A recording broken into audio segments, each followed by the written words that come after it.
Hello दोस्तों, नमस्कार। मैं डॉक्टर अनिल कुशवाहा। दोस्तों, आज आपके लिए लेकर आए हैं डार्विनिज्म या डार्विन के सिद्धांत।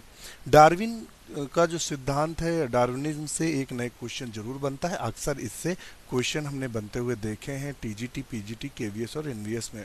तो आज शुरू करते हैं। इसके अलावा ये पीसीएस यानी पब्लिक सर्विस कमीशन में भी इससे क्वेश्चन बनते हैं, तो बहुत ही इंपॉर्टेंट टॉपिक है। तो आज इसको हम लोग कवर करेंगे। आप इसको देखेगा और देखेगा कि कितने ढेर सारे क्वेश्चन बनते हैं। हमने डार्विनिज्म में जो अभी तक टीजीटी, पीजीटी, केवीएस, एनवीएस में जो क्वेश्चन आए हैं, तो आप जाएंगे जय विकास में, एक फोल्डर पड़ा है जय विकास का प्लेलिस्ट। उसमें देखेंगे कि जो अभी तक क्वेश्चन इससे बने हैं वो हमने सारे सॉल्व कराए हैं चैप्टर वाइज। तो उसमें आप देखेंगे, सबकी प्लेलिस्ट बना के रखिए। अपनी ज़रूरत के अनुसार आप उस प्लेलिस्ट को देख सकते हैं, लाइक कर सकते हैं, सब्सक्राइब कर सकते हैं तथा अपने मित्रों के साथ शेयर जरूर करें। शुरू करते हैं वीडियो। तो यहाँ डार्विनिज्म की बात करते हैं तो Charles Darwin 1809 to 1882 was the greatest naturalist and philosopher of the 19th century. 19वीं शताब्दी के ये महान प्राकृतिकवादी साइंटिस्ट थे और फिलोसफर भी थे। दूसरा, he was appointed upon the world survey ship of British government HMS Beagle. तो वहाँ ये क्वेश्चन एक बनता है कि जो डार्विन थे, डार्विन जिस जहाज से देश के भ्रमण करने के लिए, संसार के भ्रमण करने के लिए निकले थे ब्रिटिश के, उस जहाज का नाम क्या था? तो उस जहाज का नाम क्या था? HMS beagle. ध्यान रखिएगा, ये क्वेश्चन पूछा गया है, इसलिए हमने इसको थोड़ा सा राउंड अप किया है। For 5 year on the ship Darwin explored the fauna, यानी 5 साल बाद fauna and flora of a number of continents and islands. Alfred Russel Wallace की बात कर रहे हैं। Also travelled widely evolutionary idea similar to the Darwin developed independently the Wallace mind. तो इसके साथ देखिए, डार्विन तो उन्होंने भ्रमण किया इस जहाज पे, एचएमएस बीगल पे, परंतु इसके अलावा अल्फ्रेड रसेल वेलेस भी थे। इन्होंने भी संसार का चक्कर लगाने की कोशिश की, यानी अध्ययन किया बाहर जाकर। बिल्कुल एक दूसरे स्वतंत्र, ये अलग घूमे डार्विन और वेलेस अलग घूमे। चलिए नेक्स्ट देख लेते हैं। Next point, both Darwin and Wallace jointly propounded the theory of natural selection. कौन सी थ्योरी थी? Natural selection. देखिए, कुछ हम आपको बता दें कि जो इन्होंने, डार्विन ने जो परिकल्पना दी थी, origin of species by natural selection की परिकल्पना प्रस्तुत की थी। तो परिकल्पना के विकास में डार्विन के विचारों पर निम्न वैज्ञानिकों और जो वैज्ञानिकों की खोज थी या उनके काम पर निर्भर करती थी। यहाँ से क्वेश्चन एक बनता है, वो हम आपको बताते हैं। पहले थे इनके जो डार्विन के विचारों पर जिनका प्रभाव था, तो वो थे थॉमस माल्थस। क्या थे? Thomas Malthus. तो थॉमस जो माल्थस थे, इंग्लैंड के, ये आपको बैकग्राउंड में ले चलते हैं जिससे आपका ज्ञान प्रगढ़ हो और आपको जानकारी हो। तो इंग्लैंड के प्रमुख अर्थशास्त्री थे। कौन?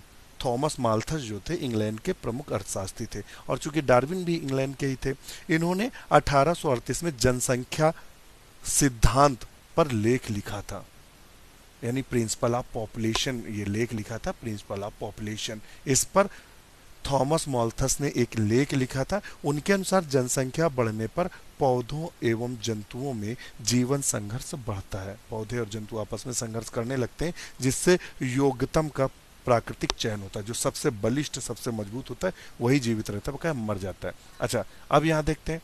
The thinking the both Darwin and Wallace was greatly influenced by essay of principle of population.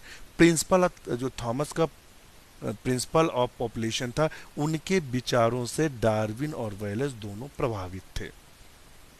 तो ये क्वेश्चन आता है कि डार्विन किसके सिद्धांत से सबसे ज्यादा प्रभावित थे? तो वो थे टीआर माल्थस के। Malthus in his essay on population he said that food increase in arithmetic progression while number of animal increase in geometric progression. ध्यान रखिएगा। अच्छा, इसके अलावा और किस पर इनके सिद्धांत निर्भर कर रहे थे? तो वो थे चार्ल्स लायल। यहाँ नहीं दिया है मगर हम आपको बता दें, ये दिया हुआ, सॉरी दिया। Darwin is thinking was also influenced by Charles Lyell. ये भी ध्यान रखना। किस नियम पर? तो प्रिंसिपल ऑफ जियोलॉजी पर निर्भर था। इन्होंने जो चार्ल्स लायल थे, इन्होंने सिद्धांत दिया था प्रिंसिपल ऑफ जियोलॉजी, तो इस पर निर्भर थे। अच्छा, इनके बारे में हम जानकारी दे दें कि जो चार्ल्स लायल थे ये भूगर्भ शास्त्री थे, जियोलॉजिस्ट थे, और डार्विन ने जीवाश्मों का अध्ययन इसी बेस पर किया था, इस सिद्धांत के बेस पर इन्होंने जीवाश्मों का अध्ययन किया था। तो ये पूछ सकता है कि डार्विन ने जो जीवाश्मों का अध्ययन किया था वो किसके सिद्धांत से प्रेरित होकर किया था, तो वो किया था चार्ल्स लायल के सिद्धांत पर। तो ये आपका ध्यान में आया। अच्छा, इसके अलावा भी और है हर्बर्ट स्पेंसर। आपने जो बीएड हमारे मित्र किए होंगे वहाँ हर्बर्ट स्पेंसर खूब मिलते हैं। जो स्पेंसर ने मनुष्य के संदर्भ में कहा था सर्वाइवल ऑफ द फिटेस्ट, योग्यतम की उत्तरजीविता पर जोर दिया था। उनके अनुसार बहुमुखी जीवन संघर्ष में केवल वही सदस्य सफल होते हैं जिनमें अधिकांश विभिन्नताएं वातावरण के अनुरूप उपयोगी होती हैं।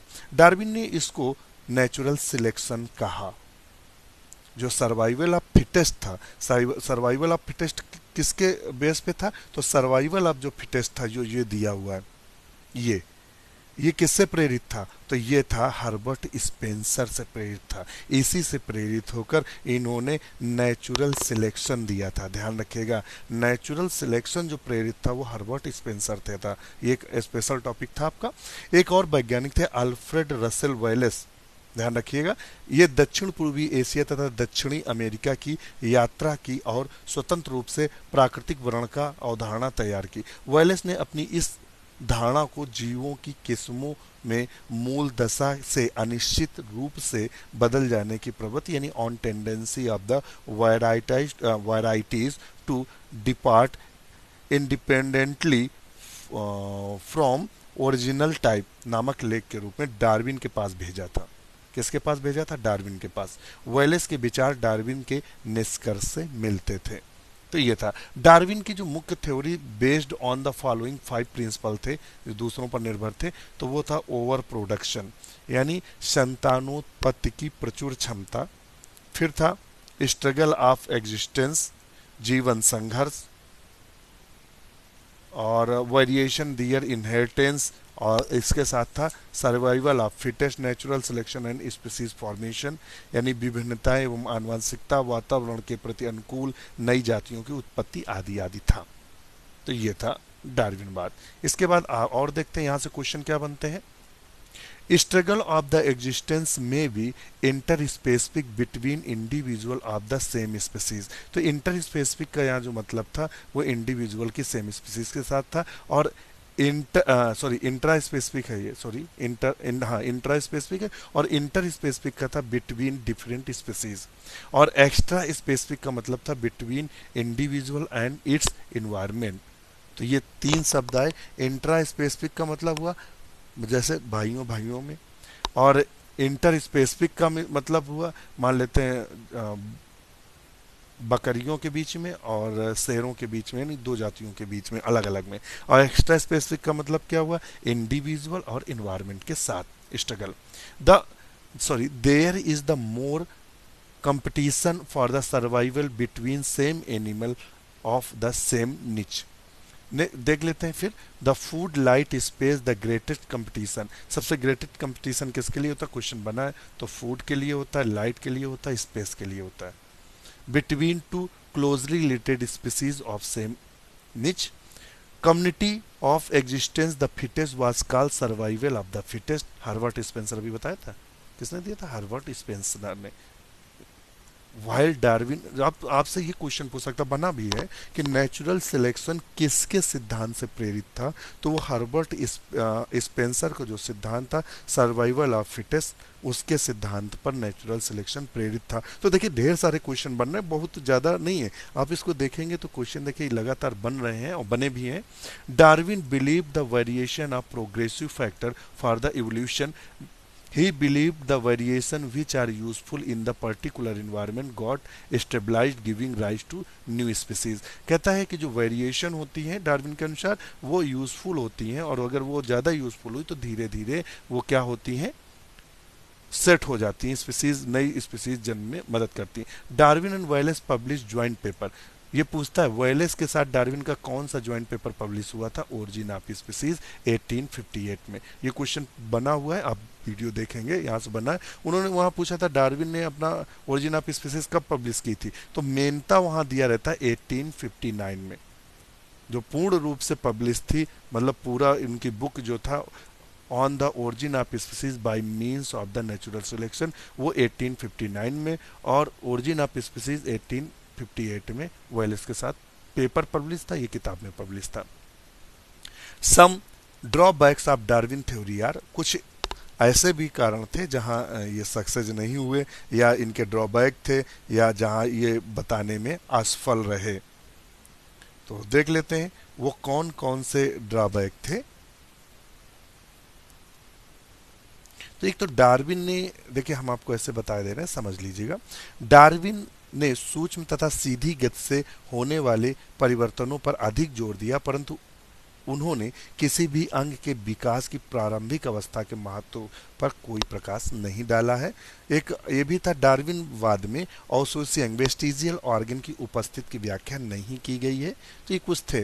The consider to minute fluctuating variations as principle factor, he did not distinguish between somatic and germinal cell. इन्होंने सोमैटिक यानी कायिक और जनन जो वेरिएशन है जर्म प्लाज्म का, उसके बारे में जानकारी नहीं दी, ये इनका ड्रॉबैक था।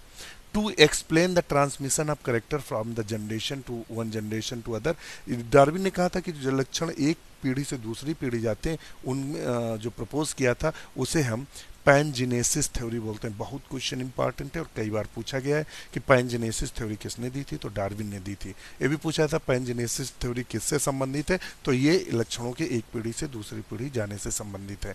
तो यहाँ से ये क्वेश्चन बना हुआ है, इसलिए बता रहे हैं। The major criticism against Darwin theory was his failure to give the satisfactory explanation of variations. Darwin does not take into the account of the variations with the heredity. According to Neo-Darwin, both mutations and natural selection are responsible for the evolution. ध्यान रखिएगा, ये question बहुत बनता है कि कौन जो evolution के लिए कौन जिम्मेदार है, तो नियो डार्विन के अनुसार कौन है, म्यूटेशन और नेचुरल सिलेक्शन दोनों जिम्मेदार हैं। क्या, किसके लिए, एवोल्यूशन के लिए। The chief neo Darwin Weismann, Mendel and de Vries, इन्होंने सपोर्ट किया। New Darwinism believe that the main causes the difference in the members of the species are difference in genetic pattern and influence the different environment. तो इसको आप ध्यान में रखिएगा। Neo Darwinism के बारे में और थोड़ा सा बता दें कि नियो डार्विनिज्म व्यापक समर्थन मिला था 20वीं शताब्दी में, और वो कौन से वैज्ञानिक थे, डिवेरिस, कोरेंस और सोरमार्क द्वारा मेंडल के वंशागत के नियमों की पुनः खोज के बाद डार्विनवाद को धक्का भी लगा था। ये वो वैज्ञानिक थे जिनसे इनको धक्का लगा था। इस काल में डार्विनवाद को अज्ञेय काल कहते हैं। पिछले कुछ वर्षों में आनुवंशिकी के नियमों और आनुवंशिक पदार्थ के ज्ञान तथा आनुवंशिक खोजों के आधार पर डार्विनवाद को नया रूप मिला। मेंडलवाद के आधार पर डार्विनवाद की व्याख्या न्यू डार्विनिज्म कहलाती है। मेंडल जब का वाद था, उसके आधार पर इनकी न्यू व्याख्या की गई। जय विकास के आधुनिक संश्लेषणात्मकवाद यानी modern synthetic theory of origin evolution भी कहते हैं। तो इसको आप देखेंगे, ये डार्विन से क्वेश्चन बनते हैं। अब आता है म्यूटेशन थ्योरी। तो म्यूटेशन थ्योरी पे हम लोग बिल्कुल शार्ट में चर्चा कर लेंगे, देख लेते हैं। ह्यूगो डी ब्रीज ने दिया था, और ये डच बॉटनिस्ट थे। Pioneered the theory of mutation to explain the mechanism of evolution. तो ये यहाँ से क्वेश्चन बनता है, बहुत पूछा गया है। The plant of which de Vries experiment was Oenothera lamarckiana. ये जीडीसी गवर्नमेंट डिग्री कॉलेज का एग्जाम हुआ था, तो ये पूछा था क्वेश्चन। ये पीजीटी में कई बार पूछा गया क्वेश्चन है। यूनिंग प्रिमरोज, उसमें पूछता है ह्यूगो डी ब्रीज ने किस पौधे का प्रयोग किया था अपने प्रयोग के लिए, तो ऑन्थेरा लैमेरिकाना, ये evening primrose. The mutation observe by de Vries in Oenothera essentially was the chromosomal number of variant. Mutation are discontinued variation called spots by Darwin. ध्यान रखना, mutation are discontinuous, म्यूटेशन कैसा होता है, डिसकंटिन्यूअस होता है, discontinuous variations है, इसको हम स्पोर्ट्स बोलते हैं। क्या बोलते हैं, sports bye Darwin.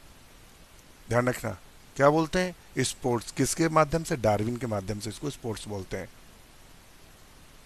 सेल्ट्री variation by the Batson, और इसको सेल्टेटरी जो वेरिएशन बोलते हैं वो बैट्सन के अनुसार बोलते हैं। तो ये पॉइंट्स में 2 मिले। स्पोर्ट्स किसने कहा था, डार्विन ने, और साल्टेटरी जो वेरिएशन है वो किसने कहा था, बैट्सन ने।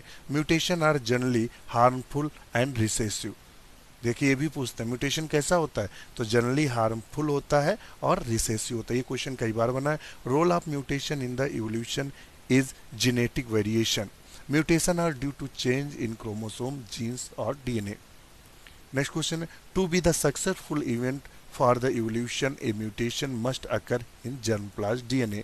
Mutation are the changes which may or may not be inherited. Germinal mutation is change that is inherited. जो germinal mutation होता है वो पीढ़ी दर पीढ़ी चलता है। Hereditary variation in the plants have been produced by use of X-ray. तो यहाँ से पूछते हैं किससे कराते हैं, ये क्वेश्चन बहुत इंपॉर्टेंट है, नोट कर लीजिएगा। The frequency of the mutant gene in a population is expected to increase if that gene is selected by the nature. The possibilities of heredity and evolutionary changes are greater in species that reproduce by sexual means. Origin, sorry, organic evolution would not have taken place in if the individuals in the population did not show gene variation। तो इस तरह से डार्विनवाद खत्म होता है। आपका जो ये भी म्यूटेशन थ्योरी से जो क्वेश्चन बनते हैं वो भी एक्सप्लेन कर दिए। अब इसके बाद नेक्स्ट वीडियो में आपको हार्डी-वेइनबर्ग आज के बारे में जानकारी देंगे। आपको वीडियो कैसा लगा कमेंट्स करके जरूर बताइएगा, शेयर लाइक जरूर करिएगा। इसी के साथ धन्यवाद।